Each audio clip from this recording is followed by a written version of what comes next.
Hello everyone, this is CA Sarshana Agarwal, your law faculty for CA and CS subjects.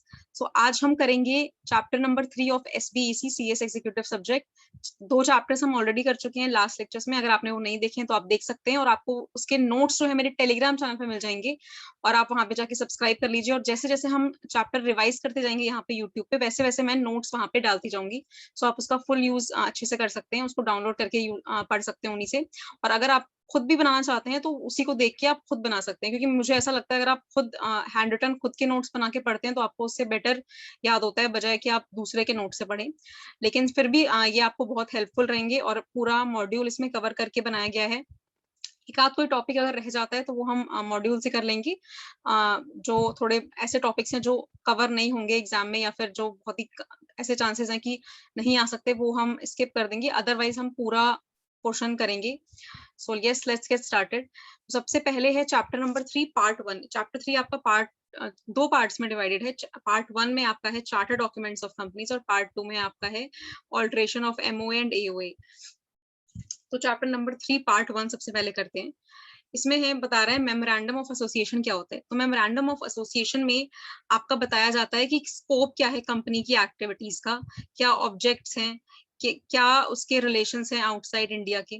Memorandum banana company formation का सबसे पहला step होता है, क्योंकि इसमें सारी आपके वो चीजें आती हैं, जैसे नेम क्लॉज हो गए, ऑब्जेक्ट्स क्लॉज हो गए, सिचुएशन क्लॉज हो गए, कहाँ पे सिचुएट होगा, नेम क्या होगा कंपनी का, ऑब्जेक्ट क्या होगा, क्या काम करेगी. तो ये सारी चीजें मेमोरेंडम ऑफ एसोसिएशन में आती है और इसमें कोई भी चॉइस नहीं है कि किसी कंपनी को बनाना है या किसी को नहीं बनाना. सबके लिए मैंडेटरी है मेमोरेंडम बनाना. मेमोरेंडम डिफाइन किया गया है सेक्शन 2 क्लॉज 56 में. वो कहता है memorandum means memorandum of association of company as originally framed and altered from time to time in pursuance of any previous company law और दिस एक्ट. मतलब कि मेमोरेंडम होता है memorandum of association of company as originally framed, जो originally बनाया गया या फिर जिसे ऑल्टर किया गया टाइम के साथ साथ. वो मेमोरेंडम आपका टाइम टू टाइम आप ऑल्टर कर सकते हो इन pursuance of any previous company law, या तो ये वाला जो कंपनी लॉ है 2013 इसमें, या फिर इसके पहले किसी भी कंपनी लॉ में 1956 हो सकता है, या फिर किसी भी या फिर इस एक्ट में कभी भी बनाया हुआ हो या फिर कभी भी ऑल्टर किया हो, वो होता है मेमोरेंडम ऑफ एसोसिएशन. डिफाइन किया गया है section 2 clause 56 of companies act 2013 में. आपको डेफिनेशन आपको सेक्शन लर्न करने की जरूरत नहीं है, बट अगर आपको याद रहते हैं तो आप लिख सकते हैं, बट अगर नहीं याद रहते हैं तो आप गलत मेंशन नहीं करेंगे एग्जाम में. ठीक है. सेक्शन 4 बोल रहा है memorandum of association is charter of the company. It contains objects of company which it shall pursue. It also determines the scope of its operations beyond which actions cannot go. तो एक company वो ही काम कर सकती है, उन्हीं objects में deal कर सकती है जो उसके मेमोरेंडम में बताए गए हैं. उसके अलावा अगर वो करती है तो वो अल्ट्रा वायर्स हो जाते हैं और वो वॉइड माने जाते हैं. फॉर्मेट क्या होता है मेमोरेंडम ऑफ एसोसिएशन का. तो सेक्शन 4 क्लॉज 6 ऑफ एक्ट में बताया गया है कि memorandum of association table A B C D E इन 5 तरीकों से बनाया जा सकता है, जो भी एप्लीकेबल है आपके कंपनीज के अनुसार. तो इसमें टेबल ए में हम बनाएंगे कंपनीज लिमिटेड बाय शेयर्स का के लिए. टेबल बी में बनाएंगे companies limited by guarantee not having share capital. Table C में बनाएंगे companies limited by guarantee having share capital. Table D में बनाएंगे unlimited companies not having share capital. And table E में बनाएंगे unlimited companies having share capital. Table A में बनाएंगे companies limited by shares. Table B में companies limited by guarantee not having share capital. Table C में companies limited by guarantee having share capital. Table D में unlimited companies not having share capital. And table E में unlimited companies having share capital. ठीक है, हमने देख लिया कि memorandum होता है जिसमें ऑब्जेक्ट्स बताए जाते हैं कंपनी के, और वो स्कोप डिटरमाइन करता है कि क्या क्या ऑपरेशंस में डील करेगी कंपनी, और इसके अलावा वो जो है वो कोई काम नहीं कर सकती मेमोरेंडम में जो बताया नहीं है. 5 फॉर्मेट्स में डिवाइडेड है ये. आपके अकॉर्डिंग जस्ट जो आपकी कंपनी पे एप्लीकेबल होता है आप उस हिसाब से ले सकते हैं. जैसे कि टेबल ए में लगता है लिमिटेड बाय शेयर्स के लिए, limited by guarantee not having share capital के लिए टेबल बी. टेबल सी के लिए limited by guarantee having share capital. Table D में unlimited companies not having share capital. And table E में unlimited companies having share capital. Contents of memorandum क्या होते हैं. तो सबसे पहले नेम क्लॉज होता है. नेम क्लॉज में आता है कंपनी का क्या नाम होगा, सेपरेट आइडेंटिटी होगी उसका, उसका जो नाम है वो किसी दूसरी कंपनी के नाम से आइडेंटिकल नहीं होना चाहिए, रिजेंबल नहीं करना चाहिए किसी दूसरी कंपनी के नेम से जो ऑलरेडी एग्जिस्ट करती है उस समय। और कुछ कोई ऐसा नाम नहीं होना चाहिए जो ऑफेंसिव हो या फिर अनडिजायरेबल हो in the opinion of CG, in the opinion of central government. CG यहाँ पे सेंट्रल गवर्नमेंट डिनोट कर रहे हैं। तो name clause must to establish separate entity. It is the first clause in memorandum of association, name by which company is to be known. Section 4 section 4 subsection 2, name in memorandum of association shall not be identical with or resemble to nearly to name of existing company. किसी भी दूसरी company existing company के name के साथ वो identical नहीं होगा या रिजेंबल नहीं करेगा, या फिर ऐसा नहीं होगा कि ऑफेंसिव हो या फिर अनडिजायरेबल हो in the opinion of central government. और नेम रिजर्व करने के लिए आप एप्लीकेशन फाइल कर सकते हो फॉर्म RUN रन में, और नेम रिजर्व हो जाएगा आपका 20 दिन के लिए फ्रॉम एप्लीकेशन डेट। और जैसे जैसे अगर आप बढ़ाना चाहो डेट तो आप बढ़ा भी सकते हो, कुछ फीस देके, वो उसका एक प्रोसीजर होता है। But in case of application for reserving name or for change of its name by existing company, registrar may reserve name for 60 days from date of approval. अगर कोई एप्लीकेशन फाइल की गई है फॉर रिजर्विंग नेम और for change of its name of existing company, कोई existing company है जिसका नाम चेंज हो रहा है, तो रजिस्ट्रार को एप्लीकेशन फाइल की जा सकती है कि आप 60 डेज के लिए हमारा रिजर्व कर दो नेम, एंड वो कर देंगे from the date of approval. Central government can direct any company at any point of time to rectify its name. अगर उसे ऐसा लगता है कि कोई नाम आइडेंटिकल हो रहा है या रिजेंबल हो रहा है एग्जिस्टिंग कंपनी से, सेंट्रल गवर्नमेंट किसी भी टाइम किसी भी कंपनी को डायरेक्ट कर सकती है कि तुम अपना नाम चेंज करो, क्योंकि तुम्हारा नाम जो है वो आइडेंटिकल है, किसी दूसरी कंपनी के नाम से मिलता जुलता है या सिमिलर है, तो इसलिए आप चेंज करो। कंपनी चेंज कर लेगी with in 3 months of issue of above direction. जब से उसे सेंट्रल गवर्नमेंट से डायरेक्शन मिला है उसके 3 months के अंदर अंदर वो नाम चेंज कर लेगी ऑर्डिनरी रेजोल्यूशन पास करके। सीजी ऑर्डर करेगा रेक्टिफिकेशन ऑफ नेम के लिए जहां पे उसे ऐसा लगता है कि कोई जो नाम है वो इन्फ्रिंजमेंट हो रहा है, किसी नाम का इन्फ्रिंजमेंट ऑफ रजिस्टर्ड ट्रेडमार्क का इन्फ्रिंजमेंट हो रहा है। तो जो प्रोप्राइटर है रजिस्टर्ड ट्रेडमार्क का, वो एप्लीकेशन देता है, फाइल करता है सीजी को, सेंट्रल गवर्नमेंट को, कि रेक्टिफाई करवाइए, ये जो दूसरी कंपनी है इसने हमारा जो नेम है ये आइडेंटिकल है या फिर रिजेंबल कर रहा है। तो जो एप्लीकेशन वो फाइल होती है वो 3 years के अंदर होनी चाहिए within from the date of incorporation और चेंज ऑफ नेम और registration, whether under this act और प्रीवियस कंपनी लॉ। और सीजी फिर डायरेक्ट करेगा कंपनी को कि वो नाम चेंज कर ले within 6 months from issue of direction after passing ordinary resolution. और जब कंपनी नेम चेंज कर लेगी तो वो नोटिस देगी रजिस्ट्रार को with in 15 days of change. तो एक बार नेम क्लॉज पूरा दोबारा से देख लेते हैं। तो नेम क्लॉज में ये होता है कि आपका जो नेम है कंपनी का वो किसी दूसरी कंपनी के नेम से आइडेंटिकल नहीं होना चाहिए, रिजेंबल नहीं होना चाहिए, कोई ऑफेंसिव नेम नहीं होना चाहिए या फिर अनडिजायरेबल नहीं होना चाहिए in the opinion of central government. और आप जो एप्लीकेशन फाइल करोगे वो फॉर्म RUN रन में फाइल करोगे। नेम रिजर्व रहेगा आपका 20 days के लिए फ्रॉम एप्लीकेशन डेट। पर अगर आप चाहो कि आपका जो नेम है वो रिजर्व रहे लंबे टाइम के लिए, या फिर अगर आप एग्जिस्टिंग नेम चेंज करा रहे हो, तो रजिस्ट्रार आपका जो नेम है वो 60 days के लिए भी रिजर्व कर सकता है कंपनी का। सेंट्रल गवर्नमेंट को अगर लगता है किसी भी समय eight any point of time या फिर at any given point of time उसे ऐसा लगता है कि कोई कंपनी का जो नेम है वो रिजेंबल कर रहा है दूसरी कंपनी से, तो वो कंपनी को डायरेक्ट करेगा कि तुम अपना नाम चेंज करो, और कंपनी को चेंज करना पड़ेगा with in 3 months from the issue of that direction after passing ordinary resolution. Ordinary resolution pass करके कंपनी 3 महीनों के अंदर अंदर वो नाम चेंज कर लेगा। सेंट्रल गवर्नमेंट तब भी ऑर्डर कर सकता है रेक्टिफाई करने के लिए अगर सेंट्रल गवर्नमेंट को लगता है कि इन्फ्रिंजमेंट ऑफ रजिस्टर्ड ट्रेडमार्क हो रहा है, किसी ऑलरेडी रजिस्टर्ड ट्रेडमार्क है उसका एक दूसरी कंपनी ने उसी से मिलता जुलता नाम बनाया है या रजिस्टर्ड ट्रेडमार्क बनाया है, तो वो उस कंपनी को ऑर्डर कर सकता है कि तुम भी अपना नाम चेंज करो। और वो जो एप्लीकेशन है वो प्रोप्राइटर ऑफ रजिस्टर्ड ट्रेडमार्क देगा सीजी को for rectifying name of company because identical और रिजेंबल कर रहा था वो नेम, और that application must be made within 3 years from the date of incorporation और चेंज ऑफ नेम और registration whether under this act और previous company law. Central government direct करेगा कंपनी को कि चेंज करो अपना नाम within 6 months from the issue of direction after passing ordinary resolution. और जब नेम चेंज हो जाएगा तो नोटिस देना पड़ेगा रजिस्ट्रार को 15 days के अंदर अंदर। नेक्स्ट आता है सिचुएशन क्लॉज कि आपका जो रजिस्टर्ड ऑफिस है वो कहाँ पे सिचुएट होगा कंपनी का। तो name of state in which registered office is situated must be in memorandum of association. जिस भी स्टेट में रजिस्टर्ड ऑफिस सिचुएट होगा उसका नाम मेमोरेंडम ऑफ एसोसिएशन में होना चाहिए। एग्जैक्ट एड्रेस आपको मेंशन करने की जरूरत नहीं है।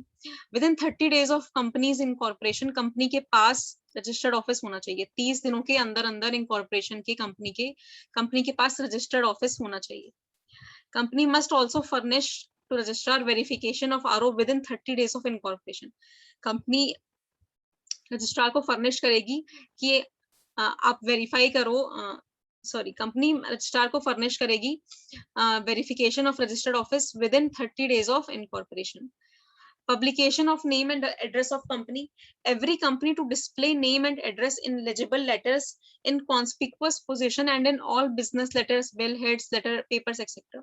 तो सारी की जो कंपनी है वो अपना जो नेम है और एड्रेस है वो लेजिबल लेटर्स में कॉन्स्पिक्वस पोजीशन में डिस्प्ले करेंगी, बिजनेस लेटर्स में, बिल हेड्स में, लेटर हेड्स में। कंपनी पेंट करेगी, अफिक्स करेगी name address of registered office, इसको पेंट करेगी, अफिक्स करेगी ऑन आउटसाइड एवरी ऑफिस और प्लेस ऑफ बिजनेस। जहां पे भी आपका ऑफिस है या प्लेस ऑफ बिजनेस है उसके बाहर पेंट में लगा सकती है बोर्ड में, या फिर अफिक्स करके एड्रेस ऑफ रजिस्टर्ड ऑफिस, या फिर प्रिंटेड और affixed on outside every office place of business. Name engrave कराएगी सील में, अपना जो नाम है और एड्रेस है रजिस्टर्ड ऑफिस का और Sen along with telephone number, fax number and website email print कराएगी सारे बिजनेस लेटर्स में, बिल हेड्स में, लेटर पेपर्स में और नोटिसेस में। नेम प्रिंट कराएगी अपने नेगोशिएबल इंस्ट्रूमेंट्स में such as hundis, promissory notes, bill of exchange, other document prescribe. जहां पे नेम चेंज हुआ है लास्ट के 2 years में वहां पे वो अपने पुराने नेम्स के साथ साथ ही वो कंटिन्यू करेगी, बिकॉज लास्ट के 2 नेम में लास्ट के 2 years में आप दोनों नेम, अपना फॉर्मर नेम और जो करंट नेम है दोनों ही अफिक्स करोगे। और ओपीसी में आपको वर्ड्स मेंशन करने हैं लास्ट में या नीचे कि आपका ओपीसी है कंपनी, 1% कंपनी में।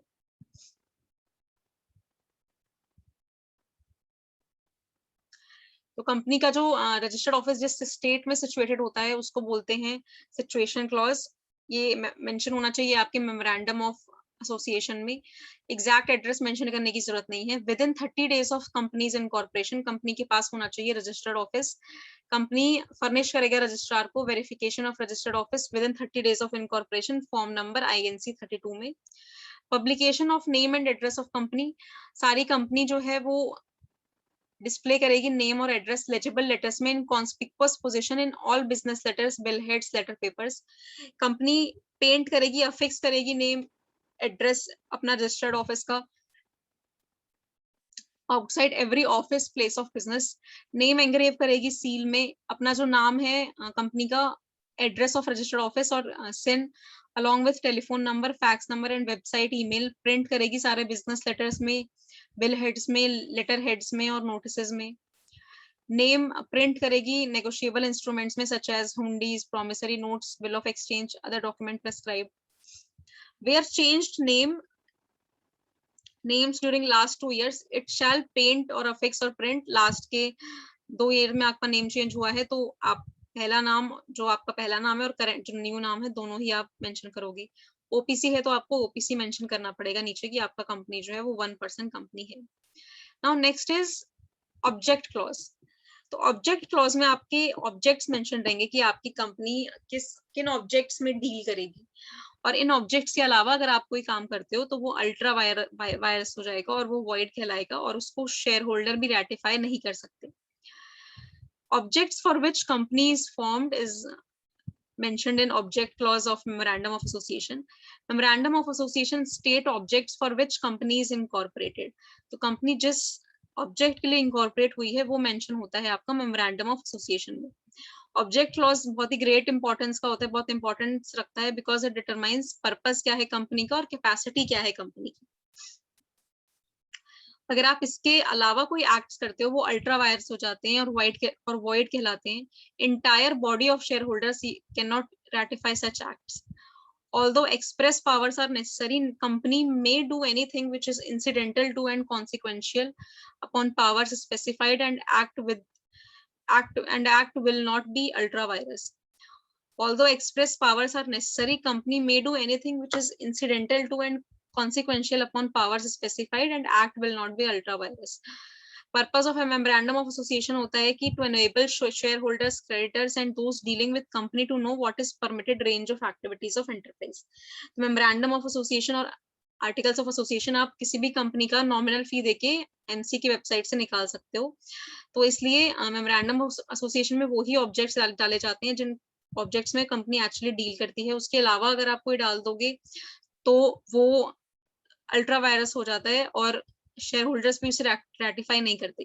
तो एमओए का पर्पस ये होता है कि शेयर होल्डर्स, क्रेडिटर्स और जो कंपनी से डील करना चाह रहे हैं उनको पता चले कि कंपनी क्या काम करती है, कंपनी किन एक्टिविटीज में इन्वॉल्व है, उसका ऑब्जेक्ट क्या है, उसका विजन क्या है, ये सब चीजों से पता चले. ये सब चीजें आपको मेमोरेंडम ऑफ एसोसिएशन में मिलती हैं उसके ऑब्जेक्ट क्लॉज में. Now next is liability clause. So liability of members of company is specifically mentioned in memorandum of association. Members company के मेंबर्स की क्या लाइबिलिटी है वो मेंशन की जाती है मेमोरेंडम ऑफ एसोसिएशन में. लाइबिलिटी ऑफ मेंबर्स में भी लिमिटेड और अनलिमिटेड. लिमिटेड हो सकती है, अनलिमिटेड हो सकती है, हम ऑलरेडी पढ़ चुके हैं. In case of company limited by shares, liability of members limited to the amount unpaid if any on shares held by them, and in case of company limited by guarantee, amount up to which member undertakes to contribute to assets of company in the event of wound up while he is member or within 1 year after he ceases to be a member for debts and liabilities of company or of such debts and liabilities as contracted before he ceases to be a member, to cost, charges, expenses of winding up and for adjustment of rights of contributories among themselves.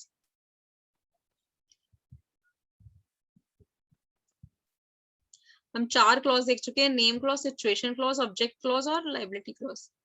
अब हम देखेंगे capital clause. Capital clause में mention होता है कि company का कितने amount के कैपिटल के साथ रजिस्टर होगी. Shares into which capital is divided must be of fixed value के होने चाहिए शेयर्स जिन शेयर्स में कैपिटल डिवाइड होगी. Commonly known as the nominal value of share. Capital described as nominal, authorized और registered. Company not authorized to issue capital beyond its authorized nominal registered capital. Company अपनी issue capital जितना उसे authorise किया गया है उससे ज्यादा वो इशू नहीं कर सकती जो ऑथराइज्ड या नॉमिनल या रजिस्टर्ड कैपिटल में.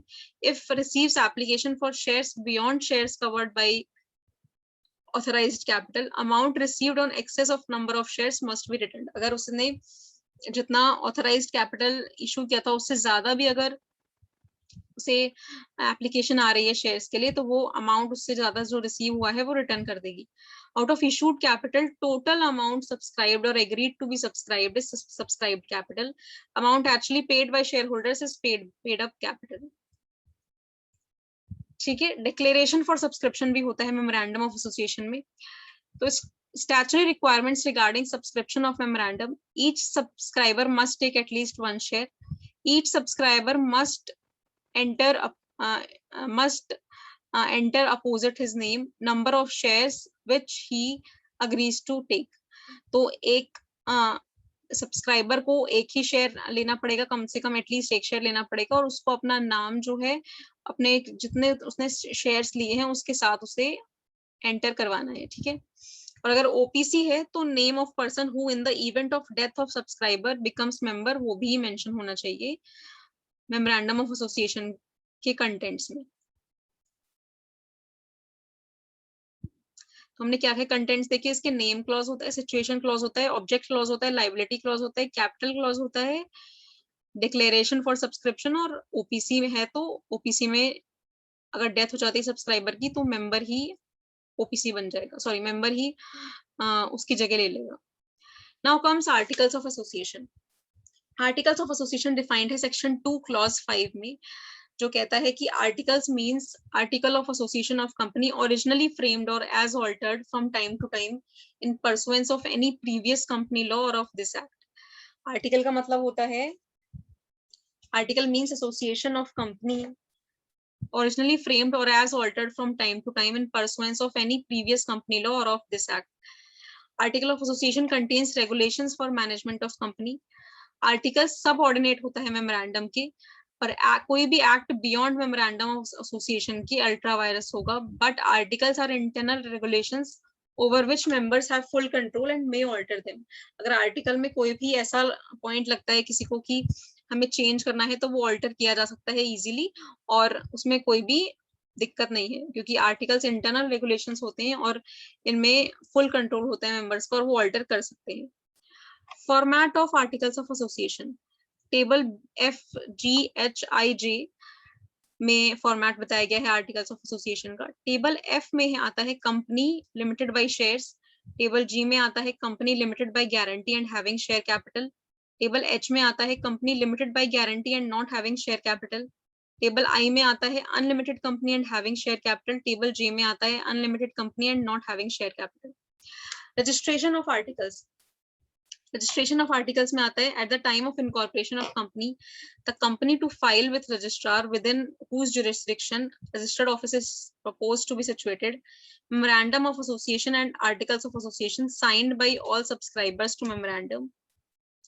Every type of company must register their articles of association. Entrenchment provisions क्या होते हैं? Entrenchment provisions में आता है articles may contain provisions for entrenchment to effect that specified provisions of articles may be altered only if conditions or procedures that are more restrictive than those applicable in case of special resolution are met and complied with. तो इसमें ये होता है कि articles में एक provision डाला जाता है कि कुछ स्पेसिफाइड प्रोविजंस जो हैं वो ऑल्टर किए जा सकते हैं अगर कुछ कंडीशंस या प्रोसीजर्स ऐसे रिस्ट्रिक्टिव होते हैं, तो उनको अमेंड किया जा सकता है, उनको ऑल्टर किया जा सकता है। Entrenchment made either on formation of company, या तो फॉर्मेशन ऑफ कंपनी में एंट्रेंचमेंट किया जा सकता है या फिर अमेंडमेंट लाके आर्टिकल्स में किया जा सकता है। इन case of private company amendment ले आएंगे, और अगर पब्लिक कंपनी है तो SR पास करके उसे अमेंड कर देंगे।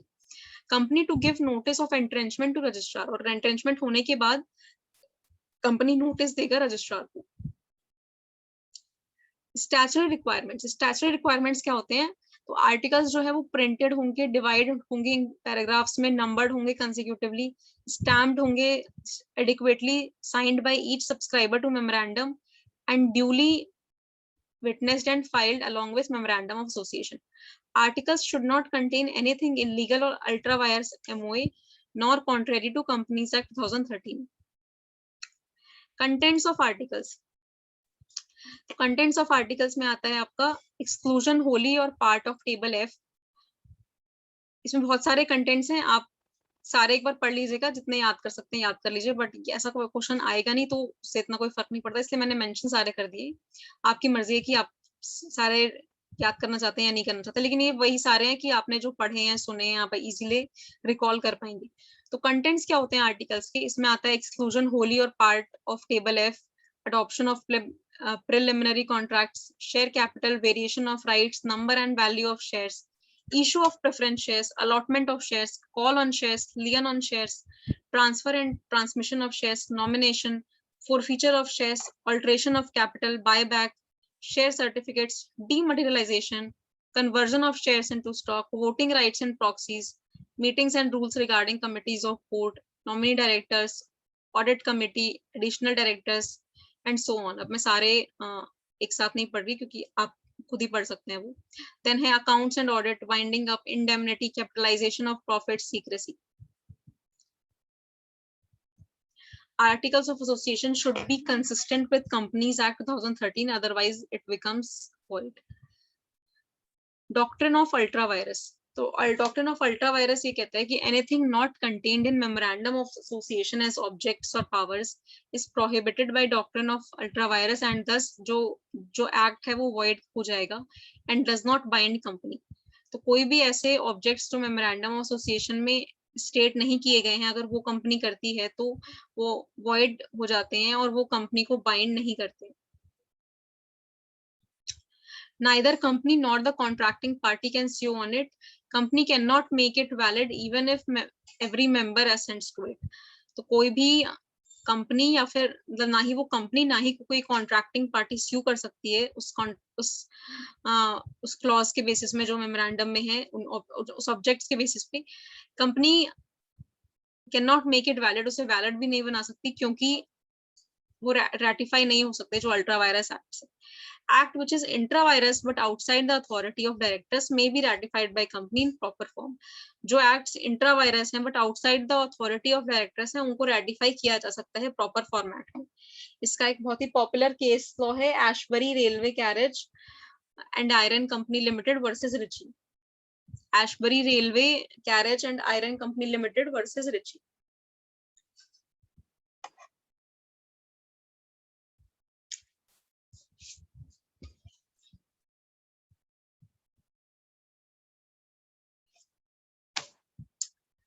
Now comes loans, borrowings, guarantees, and ultra-virus rule. So an ultra-virus borrowing does not create a relationship of debtor and creditor. Ultra-virus borrowing does not create a relationship of debtor and creditor. Whether transaction is ultra-virus, the company can be decided on the following basis. If transaction entered by company falls within objects, it's not ultra-virus and hence not void. अगर कोई transaction enter कर रही है company और वो with in objects है तो वो अल्ट्रा वायरस नहीं होगा और वॉइड भी नहीं कहलाएगा. अगर कोई ट्रांजैक्शन आउटसाइड द कैपेसिटी या ऑब्जेक्ट्स ऑफ कंपनी है तो वो अल्ट्रा वायरस हो जाएगा. और कोई भी ट्रांजैक्शन अगर इन एक्सेस ऑफ और या फिर अब्यूज ऑफ कंपनीज पावर्स है तो it is also ultra virus and such transaction set aside by share holders और even ratification by share holders would not validate acts done beyond the authority of company itself.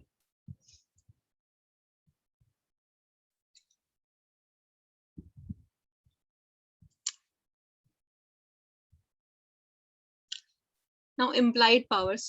Implied powers में बता रहा है कि powers exercisable by company confined to objects specified in memorandum of association. While objects are to be specified, the powers exercisable in respect of them may be express or implied and need not be specified. Powers which are not implied. कौन से powers implied नहीं है? Prudent to include them expressly in the objects clause. तो कुछ powers express होते हैं, कुछ implied होते हैं, और जो इम्प्लाइड नहीं है उनको मेंशन करना जरूरी है ऑब्जेक्ट्स क्लॉज में, नहीं तो कंफ्यूजन हो सकता है. इसलिए ये पावर्स मेंशन करना जरूरी है. और जो इम्प्लाइड नहीं है तो कौन कौन सी हैं ये ऑब्जेक्ट्स देख लेते हैं.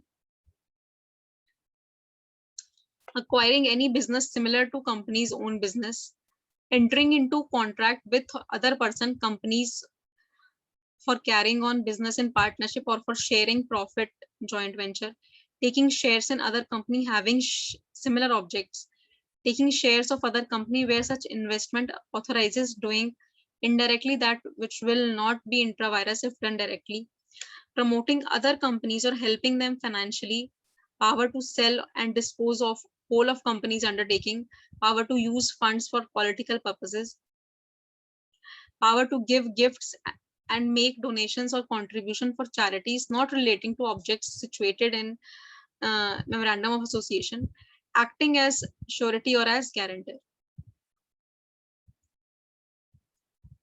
Shareholders right in respect of ultra virus act. Shareholders के right क्या हैं अगर ultra virus acts होते हैं? Shareholder को अपना पैसा वापस मिल जाता है जो उसने लगाया है कंपनी में under the ultra virus allotment of shares. Effect क्या होता है अल्ट्रा वायरस ट्रांजैक्शन का? void ab initio हो जाती है, null and void हो जाती है, cannot ratify, company not bound by the act. Injunction हो जाता है effect, members can get injunction to restrain company wherein ultra virus act has been or is about to be undertaken. Personal liability of directors, अगर कोई ऐसा है कि जो director की जान में हुआ है तो डायरेक्टर्स पर्सनली भी लायबल हो सकते हैं. Property acquired for ultra vires object, जो प्रॉपर्टी अल्ट्रा वायरस ऑब्जेक्ट के लिए अक्वायर की गई है वो कंपनी की ही रहती है, कंपनी का उसके ऊपर सिक्योरिटी रहती है क्योंकि वो कंपनी की मनी से ही ली गई है तो उस पे उसका राइट रहता है. Ultra vires borrowing does not create relationship of creditor and debtor. Now doctrine of indoor management. Doctrine of constructive notice तो कंपनी को बचाता है आउटसाइडर से, पर डॉक्ट्रिन ऑफ इंडोर मैनेजमेंट बचाता है बचाता है आउटसाइडर्स को कंपनी से। Doctor of indoor management protect करता है आउटसाइडर्स को कंपनी से, और डॉक्ट्रिन ऑफ कंस्ट्रक्टिव नोटिस बचाता है कंपनी को आउटसाइडर से। Person dealing with company is not bound to inquire regularity of any internal proceedings. जो भी पर्सन डील कर रहा है कंपनी के साथ वो बाउंड नहीं है to inquire irregularity of companies internal proceedings. उसे ये मतलब नहीं है या नहीं होना चाहिए कि इंटरनली कंपनी में क्या चल रहा है। इसका केस तो है popular Royal British Bank versus Turquand. Exceptions क्या है डॉक्ट्रिन ऑफ इंडोर मैनेजमेंट के? तो exceptions doctrine of indoor management का मतलब ये है कि इन केसेस में आउटसाइडर्स प्रोटेक्ट नहीं है कंपनी के अगेंस्ट। जहाँ पे आउटसाइडर को पता है कि नॉलेज ऑफ इरेगुलरिटी उसे पता है, अगर उसे पता है कि हाँ कुछ अंदर कुछ गड़बड़ चल रही है तो ऑब्वियसली फिर आउटसाइडर्स प्रोटेक्टेड नहीं रहेंगे। No knowledge of memorandum and association. Outsiders memorandum of association और आर्टिकल्स ऑफ एसोसिएशन की नॉलेज ही नहीं रखते हैं, उन्हें पता ही नहीं है, जो कि पब्लिक डोमेन में अवेलेबल है। तो अगर उन्हें नॉलेज ही नहीं है तो that is also exception to doctrine of indoor management, क्योंकि उन्हें नॉलेज होनी चाहिए। जब पब्लिक डोमेन में है उनको पता होना चाहिए वो किस कंपनी के साथ डील कर रहे हैं, क्या कंपनी करती है, क्या ऑब्जेक्ट्स हैं उसके। फॉर्जरी, अगर फॉर्जरी है तो इसमें भी doctrine of indoor management apply नहीं होता है।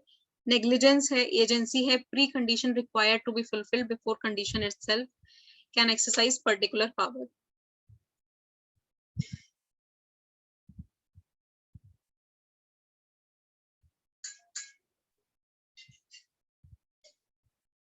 Section 10, subsection 2, money is payable by company is debt. Money is payable under memorandum of association and articles of association by members is debt due. Liability on debt is not enforceable unless proper notice given in accordance with articles. Doctrine of alter ego. तो court ignore करता है status share holders का, officers का और directors का, और अगर उन्होंने कोई ऐसे एक्ट्स करे हैं जो फ्रॉडुलेंटली हैं या फिर अनजस्टली हैं, फ्रॉडुलेंट काम किया है कोई या फिर कोई अनजस्ट काम किया है, तो उसके लिए वो पर्सनली लायबल भी रहेंगे अपने एक्शंस के लिए। तो इसका मतलब ये है कि कोर्ट इग्नोर करता है शेयर होल्डर्स को के स्टेटस को, ऑफिसर्स को और डायरेक्टर्स को, और अगर कोई ऐसा काम उन्होंने किया है जो फ्रॉडुलेंट है या अनजस्ट है तो कोर्ट तो ये जो शेयर होल्डर्स और ऑफिसर्स और डायरेक्टर्स हैं ये पर्सनली लायबल रहेंगे। डिफरेंस क्या है मेमोरेंडम ऑफ एसोसिएशन में और आर्टिकल्स ऑफ एसोसिएशन में? तो memorandum of association charter of company है, it defines scope, objects for which company is incorporated. Articles of association में डिफाइन होता है rules and regulations framed to govern internal management of company. Memorandum of association में define होता है clauses of memorandum of association can not be easily altered. Memorandum के clauses easily alter नहीं किए जा सकते, उसको सेंट्रल गवर्नमेंट कोर्ट परमिशन की जरूरत पड़ती है, पर articles of association easily alter किया जा सकता है by passing special resolution. Memorandum of Association cannot include any clause contrary to provisions of Companies Act 2013. Articles subsidiary to both Companies Act and Memorandum of Association. Memorandum of Association defines relation between company and outsiders, and articles regulate relation between company and members and between members. Memorandum में acts done beyond memorandum are void, ultra virus, cannot be ratified by shareholders. Articles में acts done beyond articles can be ratified by shareholders. Difference का एक बार दोबारा देख लेते हैं memorandum का और आर्टिकल्स का। तो मेमोरेंडम में it is the charter of company, defines scope, objects for which company is incorporated. Articles में it defines rules and regulations framed to govern internal management of company. Memorandum में clauses of memorandum cannot be easily altered, requires central government court permission to alter. Articles में member can alter by special resolution. Memorandum में cannot include any clause contrary to provisions of Companies Act 2013, और articles में subsidiary to both. Articles are subsidiary to both Companies Act and Memorandum of Association. Memorandum of Association में it defines relation between company and outsiders, और articles में it regulates relation between company and members and between members. Memorandum में acts done beyond memorandum of association void ultra virus cannot be ratified by shareholders, और articles में acts done beyond articles can be ratified by shareholders. Legal effect of memorandum of association and articles of association. तो memorandum और articles जो है bind करते हैं company को और उसके मेंबर्स को. Extend to which memorandum articles bind करते हैं वो है members to company, company to members. मतलब मेंबर्स कंपनी के लिए बाइंड करते हैं, कंपनी मेंबर्स को करती है, मेंबर्स आपस में भी बाउंड रहते हैं एक दूसरे से मेंबर टू मेंबर, और company to outsiders, company outsiders को भी बाउंड कर रहती है. इसी के साथ हमारा पार्ट 1 खत्म हो गया है. अब हम करेंगे part 2 which is alteration of charter documents. सबसे पहले ऑल्टरेशन देखेंगे मेमोरेंडम ऑफ एसोसिएशन का. तो company by passing special resolution and after complying with procedure specified in this section alter provisions of memorandum of association. Memorandum may be altered by following. ये सारे alter करके memorandum of association को alter किया जा सकता है. name clause, registered office clause, object clause, capital clause. Alteration अगर करते हैं memorandum का due to change in name clause, तो name जो alter होगा वो SR का, उसके लिए हमें चाहिए होगा सेंट्रल गवर्नमेंट का अप्रूवल. सेंट्रल गवर्नमेंट का अप्रूवल नहीं चाहिए होगा अगर नेम हम चेंज कर रहे हैं सिर्फ प्राइवेट से कंपनी में. मतलब अगर प्राइवेट कंपनी से पब्लिक कंपनी बना रहे हैं या पब्लिक कंपनी से प्राइवेट कंपनी बना रहे हैं तो हमें सेंट्रल गवर्नमेंट का अप्रूवल नहीं लगेगा.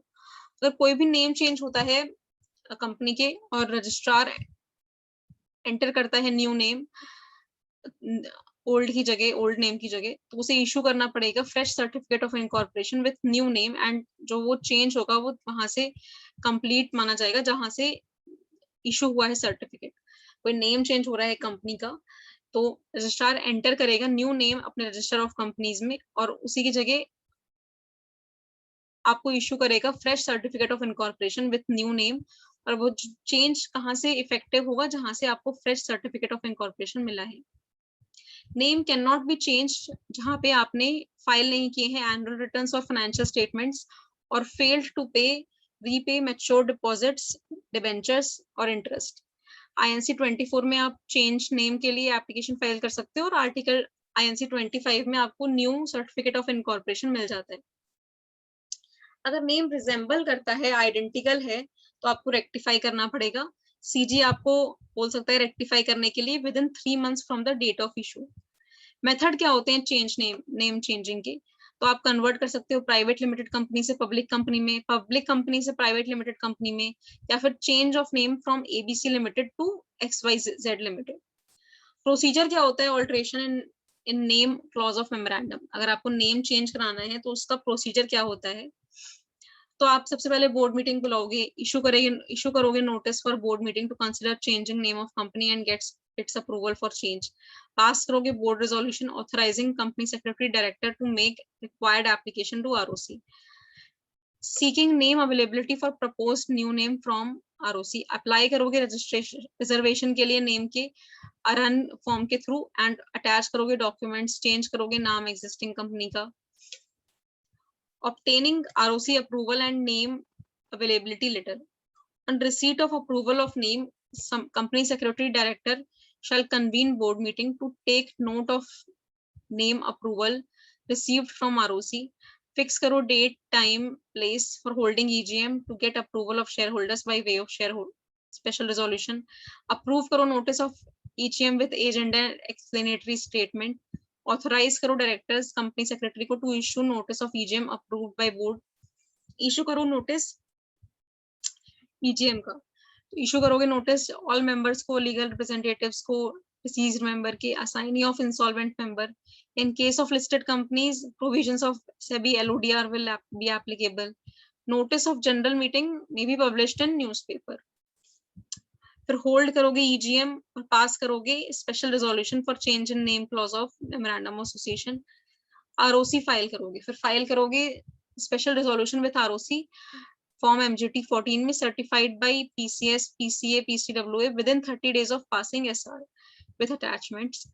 उसमें लगाओगे CTC certified true copy of special resolution along with explanatory statement. Altered memorandum of association लगाओगे, certified true copy of special resolution लगाओगे एक्सप्लेनेटरी स्टेटमेंट के साथ pursuant to section 102 altered memorandum of association लगाओगे, ठीक है। Application for fresh certificate of incorporation in new name of company made in form INC 24 to registrar within 30 days. After secure scrutiny of documents filed, ROC to issue fresh certificate of incorporation digitally signed in form INC 25.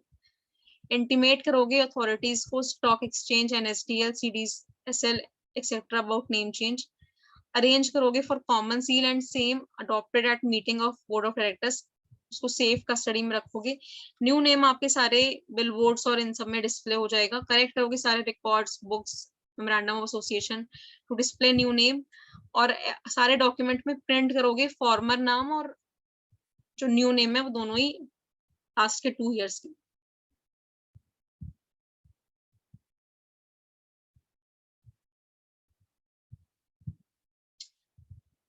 Change of name for listed company following must be complied. अगर listed company के name का change हो रहा है तो क्या conditions follow करनी पड़ेगी? At least 1 year should be elapsed from last name change. जब से आपने नाम लास्ट नेम चेंज कराया तब से 1 साल का इलैप्स होना चाहिए, 1 साल का गैप होना चाहिए, तभी आप नेम चेंज कर सकते हो। एटलीस्ट 50% आपका जो रेवेन्यू है लास्ट 1 ईयर का वो न्यू एक्टिविटी से आना चाहिए। जो न्यू नेम आप सजेस्ट कर रहे हो ना, उस न्यू नेम की एक्टिविटी से आना चाहिए। अमाउंट जो आप इन्वेस्ट करोगे टोटल प्रोजेक्ट में वो एटलीस्ट 15% होना चाहिए आपके एसेट्स ऑफ कंपनी के, और new name along with old name disclosed through websites of respective stock exchange for 1 year from last name change date. Effect of change ये होगा कि आपका जो चेंज ऑफ नेम है वो कोई अफेक्ट नहीं करेगा आपके राइट्स ऑब्लिगेशंस कंपनी के, या फिर कोई भी लीगल प्रोसीडिंग्स हैं उसको डिफेक्टिव नहीं करेगा। Alteration of situation clause of registered office clause of in memo. Change within local limits of same town, city, village. इसमें 4 parts में divided है।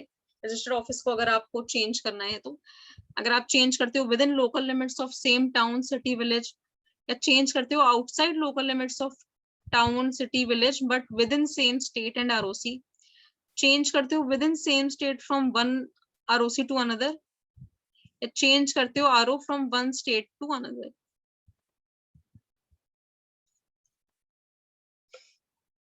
आप अगर चेंज करते हो within local limits of same town, city और village तो आपको बोर्ड मीटिंग बुलानी है, पास करना है board resolution. Notice of change to registrar within 15 days in INC 32। No alteration in MOA required. Change करते हो outside local limits of any town, city, village within same state and ROC, पास करना है आपको special resolution general meeting में। कोई भी alteration आपको चाहिए नहीं MOA में, मतलब आप बिना MOA ऑल्टर करे आप चेंज कर सकते हो local limits of any town, city, village within same state and ROC। Change within same state from one ROC to another. Change must be confirmed by regional director. Regional director pass करेगा orders within 30 days from receipt of application. Company file करेगी copy of order with ROC within 60 days from date of confirmation order by RD। Company कम से कम 1 महीने से पहले जब उसने application file किया RD को, पब्लिश करेगी नोटिस एटलीस्ट कोई भी एक डेली न्यूज़पेपर में जो इंग्लिश का हो या फिर कोई प्रिंसिपल लैंग्वेज उस डिस्ट्रिक्ट का, और उसमें इंडिविजुअल नोटिस देगी डिबेंचर होल्डर्स को, क्रेडिटर्स को, उनसे बुलाएगी कि अगर आपका कोई इंटरेस्ट अफेक्ट हो रहा है तो हमें बताओ। फाइल करेगी MGT 14 with registrar of companies. Change of registered office from one state to another. अगर एक स्टेट से दूसरे स्टेट में अगर आप चेंज करते हो रजिस्टर्ड ऑफिस तो क्या करना होगा? तो आपको मेमोरेंडम ऑफ एसोसिएशन ऑल्टर करना पड़ेगा, पास करना पड़ेगा special resolution confirmed by central government. Central government with in 60 days of application satisfy करेगा कि जो ऑल्टरेशन है वो alteration has consent of creditors, debenture holders, other persons, that sufficient provision made by company to discharge debts। File करोगे आप MGT 14। CTC file करोगे with order of central government with the registrar of each state within 30 days time from receipt of CTC order। Rule 30-31 आपका companies incorporation rules का आप book से कर सकते हो। ये बड़ा है तो इसलिए आपको सिर्फ पढ़ने की जरूरत है, पढ़ के एक बार समझ के मेमोराइज कर लेना, एकदम रट्टाफिकेशन करने की जरूरत नहीं है। Alteration of memorandum of association due to change in object clause. अगर आपको चेंज करना है ऑब्जेक्ट क्लॉज में तो कैसे होगा? तो कंपनी चेंज कर सकती है स्पेशल रिजोल्यूशन में, स्पेशल रिजोल्यूशन फाइल कर देगी रजिस्ट्रार के साथ, रजिस्ट्रार जो है वो रजिस्टर कर लेगा alteration of MOA with respect two objects of company और सर्टिफाई करेगा registration with in 30 days period. Company which raised money from public through prospectus and has any unlisted amount out of money so that raised shall not change its object for which it raised money through prospectus unless SR passed। तो वो company जिसने public से पैसे raise करे थे through prospectus और उसके पास unutilised amount है वो, तो उस अमाउंट को वो अपने जो ऑब्जेक्ट्स है वो चेंज नहीं कर सकती अनलेस उसने इस SR पास किया है एंड डिटेल्स पब्लिश करी है न्यूज़पेपर्स में। डिसेंटिंग शेयर होल्डर्स को बोला है कि हम अपॉर्चुनिटी दे रहे हैं आपको कि आप एग्जिट कर सकते हो। Procedure to be followed for alteration of object clause. Notice to directors of board meeting at least 7 days का नोटिस होना चाहिए। होल्ड करना है बोर्ड मीटिंग, पास करना है बोर्ड रेजोल्यूशन, अप्रूव करना है notice of general meeting explanatory statement के साथ, ऑथराइज करना है डायरेक्टर और कंपनी सेक्रेटरी को कि वो साइन करे और इशू करे notice of general meeting.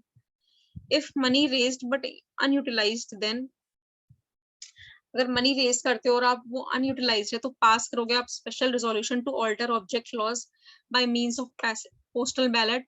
Notice of resolution to contain total money utilized for objects stated in prospectus, unutilized amount of money so raised through prospectus, particulars of proposed alteration change in objects, justification of alteration change, amount proposed to be utilized for new objects।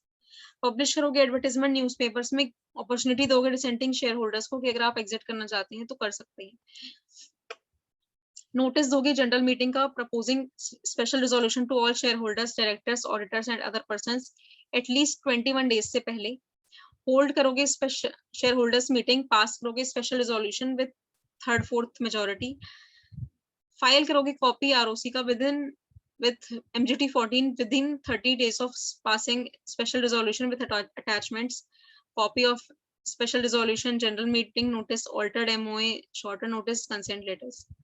Alteration of liability clause, company change करती है liability अपना by passing special resolution, company to file with ROC special resolution for altering memorandum of association।